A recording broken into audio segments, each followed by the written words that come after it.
বাম শাসনকে হটিয়ে ক্ষমতায় আসার সময় মমতা বন্দ্যোপাধ্যায় বার্তা দিয়েছিলেন, বদলা নয় বদল চাই। রাজ্যের বিরোধী দলনেতা শুভেন্দু অধিকারীর গলায় সম্পূর্ণ ভিন্ন সুর। বিধানসভা নির্বাচনের আগে বদল এবং বদলায় দুয়ের বার্তা দিলেন।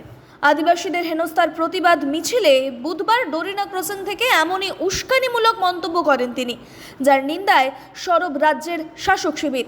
এদিন শুভেন্দু অধিকারী নাগরাকাটায় খগেন মুর্মুর উপর হামলার প্রসঙ্গ টেনে বলেন, আপনারা দেখেছেন ভোট চাই ভোট দাও ঝান্ডা হাতে সেদিন যাননি। খগেন মুর্মু গিয়েছিলেন উত্তরবঙ্গের পীড়িত মানুষদের পাশে দাঁড়াতে। তাকে যেভাবে মেরেছে, কারা মেরেছে আপনারা ইতিমধ্যে সোশ্যাল মিডিয়া, সংবাদ মাধ্যমে দেখেছেন। যিনি একাধিকবার সাংসদ, বিধায়ক হয়েছেন, তাকে মেরেছে। রক্ত দেখার পর আপনাদের রক্ত টকবক করে ফোটেনি। আপনারা বদলা চান, তাহলে বদল চান। সুদে আসলে আমরা বদলা নেব।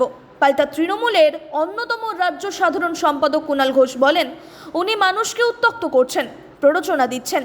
সিপিএমের অপশাসনের পরে মমতা বন্দ্যোপাধ্যায় বলেছিলেন, বদলা নয় বদল চাই, আমরা পরিবর্তন চাই, উন্নয়ন করব।